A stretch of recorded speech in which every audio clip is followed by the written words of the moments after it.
क्या आपको बार बार थकान महसूस होती है? क्या थोड़ा सा काम करने के बाद ही शरीर में कमजोरी या भारीपन लगने लगता है?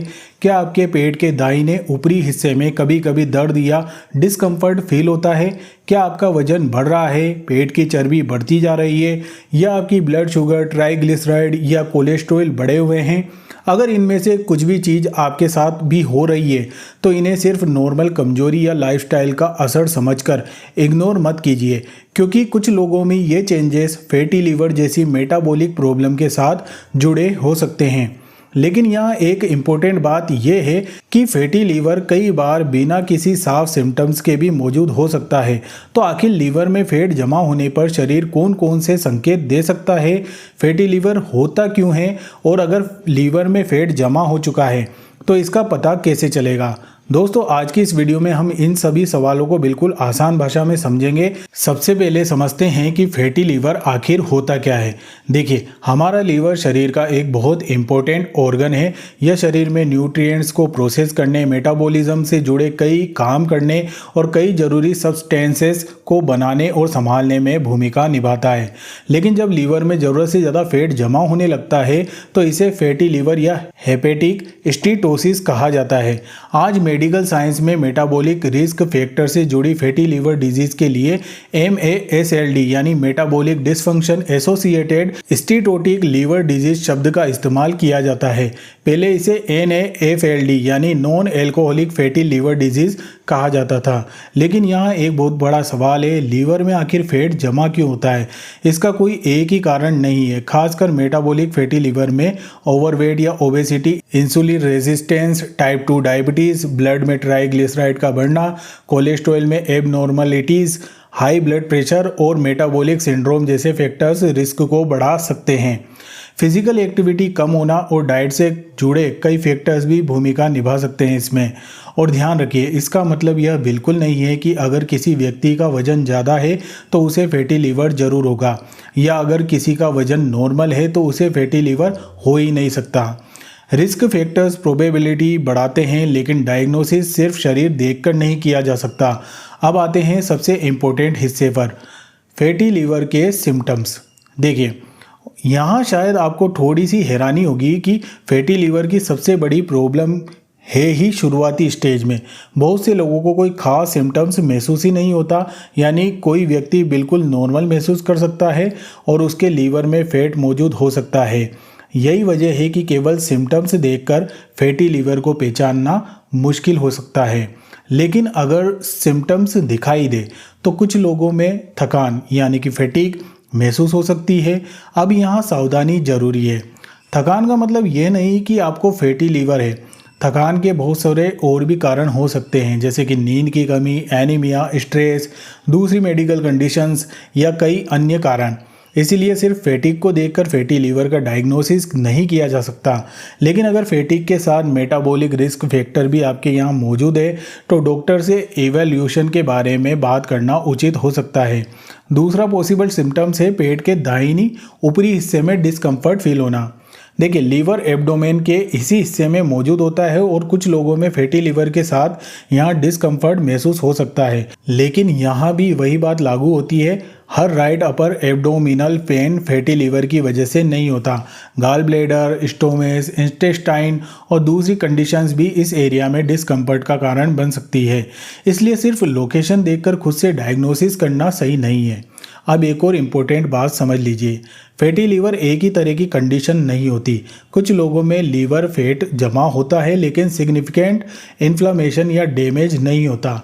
वहीं कुछ लोगों में फैट एक्यूमुलेशन के साथ लीवर में इन्फ्लामेशन और सेल डैमेज भी हो सकता है।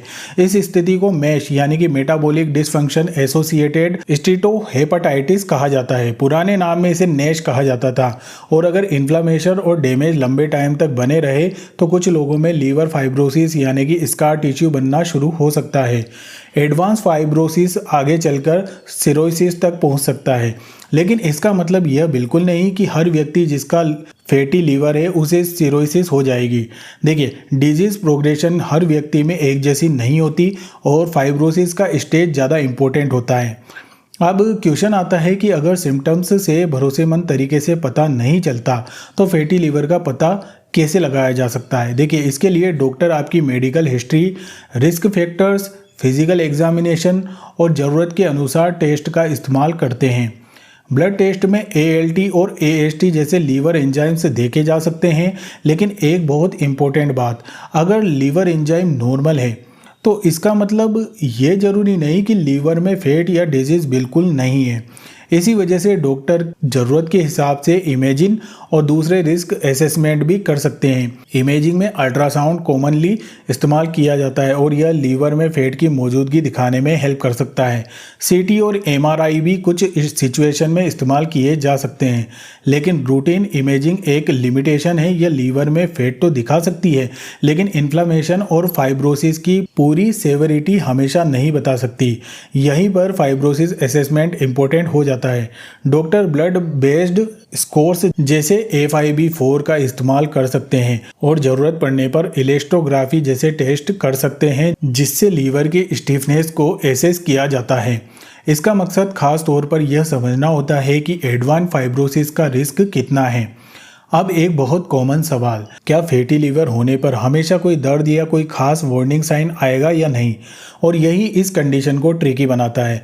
कई लोगों को सिम्टम्स नहीं होते हैं, इसलिए अगर किसी व्यक्ति को डायबिटीज़ है, वेट ज़्यादा है, ट्राइग्लिसराइड बढ़े हुए हैं, ब्लड प्रेशर भी हाई है, मेटाबॉलिक सिंड्रोम है या डॉक्टर को लीवर रिलेटेड एबनॉर्मेलिटी का सस्पिशियन है, तो सिर्फ सिम्टम्स का इंतजार करना सही अप्रोच नहीं हो सकता। ऐसे केसेस में मेडिकल एवेल्यूशन ज़्यादा यूज़फुल हो सकता है। अब बात करते हैं एक बहुत कॉमन मिसकंसेप्शन की। क्या फैटी लीवर सिर्फ शराब पीने से होता है? नहीं, alcohol associated liver disease fatty liver का एक अलग कोज है। वहीं मेटाबॉलिक डिसफंक्शन से जुड़ा फैटी लीवर बिना हैवी एल्कोहल यूज़ के भी हो सकता है। इसलिए किसी व्यक्ति का एल्कोहल न पीना इस बात की गारंटी नहीं है कि उसे फैटी लीवर नहीं हो सकता। अब सवाल है कि अगर फैटी लीवर हो जाए तो क्या इसे इम्प्रूव किया जा सकता है? कई लोगों में लाइफस्टाइल चेंजेस से लीवर फैट और मेटाबॉलिक हेल्थ में इम्प्रूवमेंट किया जा सकता है, खासकर कि अगर व्यक्ति ओवरवेट या ओबेसिटी के साथ फैटी लीवर रखता है तो धीरे धीरे सस्टेनेबल तरीके से वेट लॉस लीवर फैट को कम करने में हेल्प कर सकता है। रिसर्च और क्लिनिकल गाइडेंस के अनुसार फिजिकल एक्टिविटी भी बेनिफिशियल होती है और इसका फ़ायदा केवल वेट लॉस होने पर भी निर्भर नहीं करता। लेकिन यहाँ एक बात ज़रूरी है, क्रैश डाइटिंग या बहुत तेज़ी से वजन कम करना सॉल्यूशन नहीं है। रैपिड वेट लॉस और मेल न्यूट्रिशन कुछ सिचुएशन में लीवर डिजीज़ को वर्सन कर सकते हैं। इसलिए अगर वेट लॉस की ज़रूरत है तो उसे ग्रेजुअल और हेल्दी तरीके से करना उचित होगा। डाइट की बात करें तो किसी एक मैजिक फूड या मैजिक ड्रिंक पर डिपेंड करने के बजाय पूरी डाइटरी पैटर्न ज़्यादा इम्पोर्टेंट होती है। हेल्दी डाइट, पोर्शन साइजेस पर ध्यान देना, फिजिकल एक्टिविटी मेंटेन रखना और हेल्दी वेट मेंटेन करना फैटी लीवर मैनेजमेंट का हिस्सा हो सकता है। एडेड या सिंपल शुगर की ज़्यादा मात्रा, खास करके शुगरी ड्रिंक्स को लिमिटेड करना भी रिकमेंडेड डाइटरी अप्रोच का हिस्सा है। और मैं यहाँ एक बात बिल्कुल साफ करना चाहता हूँ कि देखिए, अगर किसी वीडियो में आपको बताया जाए कि सिर्फ एक पर्टिकुलर जूस, एक फ्रूट, एक पाउडर या एक घरेलू नुस्खा फैटी लीवर को पूरी तरीके से ख़त्म कर देगा, तो ऐसी बातों से सावधान रहिए, क्योंकि फैटी लीवर का मामला सिर्फ एक फूड नहीं है। यह एक metabolic health, body weight, physical activity, दूसरे रिस्क फैक्टर से जुड़ा हो सकता है। अब एक बार पूरी बात को बहुत आसान भाषा में समझते हैं। अगर आपको लगातार थकान रहती है तो इसका मतलब ऑटोमेटिकली फैटी लीवर नहीं है। अगर पेट के दाहिने ऊपरी हिस्से में डिस्कम्फर्ट फील हो रहा है तो इसका मतलब ऑटोमेटिकली फैटी लीवर नहीं है। अगर आपका वजन ज़्यादा है तो इसका मतलब ऑटोमेटिकली फैटी लीवर नहीं है। और अगर आपको सिम्टम्स नहीं है तो इसका मतलब ये भी नहीं कि लीवर में फैट हो ही नहीं सकता। यानी सिम्टम्स यूज़फुल हो सकते हैं, लेकिन सिम्टम्स अकेले डायग्नोसिस नहीं कर सकते। अगर आपको diabetes, obesity, insulin resistance, high triglyceride, abnormal cholesterol या मेटाबॉलिक सिंड्रोम जैसे रिस्क फैक्टर हैं, या आपकी अल्ट्रासाउंड रिपोर्ट में फैटी लीवर आ गया है, तो डॉक्टर से प्रॉपर एवेल्यूशन करवाना ज़्यादा रिलायबल तरीका है। और अगर रिपोर्ट में सिर्फ फैटी लीवर लिखा हुआ है तो तुरंत पैनिक करने की ज़रूरत नहीं है, क्योंकि फैटी लीवर की सेवेरिटी समझने के लिए सिर्फ यह जानना काफ़ी नहीं कि लीवर में फैट है या नहीं, यह भी समझना ज़रूरी है कि इन्फ्लामेशन या फाइब्रोसिस का कोई एविडेंस है या नहीं, और व्यक्ति के ओवरऑल मेटाबॉलिक रिस्क फैक्टर क्या है। मॉडर्न गाइडलाइंस भी एडवांस फाइब्रोसिस के रिस्क के असेसमेंट पर खास जोर देती है। तो अगली बार अगर आपका शरीर आपको कोई चेंजेस महसूस करवाता है, जैसे कि लगातार अनएक्सप्लेन्ड फैटिग या अपर राइट साइड एब्डोमेन में परसिस्टेंट डिस्कम्फर्ट, तो उसे देखकर इंटरनेट पर खुद से डायग्नोस करने के बजाय ज़रूरत पड़ने पर हेल्थ केयर प्रोफेशनल से बात करना ज़्यादा सही कदम है।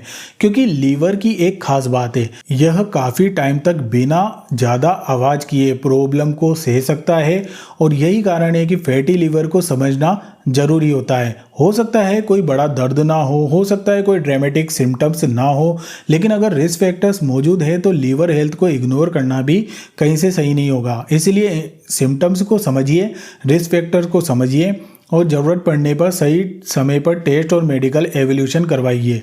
अपने लीवर को हेल्दी रखने के लिए किसी एक मैजिक रेमेडी के पीछे भागने की बजाय ओवरऑल लाइफस्टाइल पर ध्यान देना, balance diet, regular physical activity, healthy weight और अपनी एक्साइटिंग मेडिकल कंडीशन को प्रॉपर्ली मैनेज करना सबसे ज़्यादा इम्पोर्टेंट है। क्योंकि देखिए, फैटी लीवर की सबसे इम्पोर्टेंट बात यही है कि कई बार शरीर में बदलाव शुरू हो जाता है, लेकिन शरीर कोई बड़ा अलार्म नहीं बजाता, और जब हमें इसका पता चलता है तब तक कई लोग इसे काफ़ी टाइम से कैरी कर रहे होते हैं। इसलिए सिम्टम्स को समझिए, रिस्क फैक्टर्स को समझिए, और ज़रूरत पड़ने पर सही समय पर टेस्ट और मेडिकल एवेल्यूशन करवाइए। तो डेट्स इट, यही थी ओवरऑल जानकारी। कैसी लगी मेरे को कमेंट करके ज़रूर बताना, और अगर आप लोग नए हो तो चैनल को सब्सक्राइब करके बेल आइकन को दबा के जरूर जाना। धन्यवाद।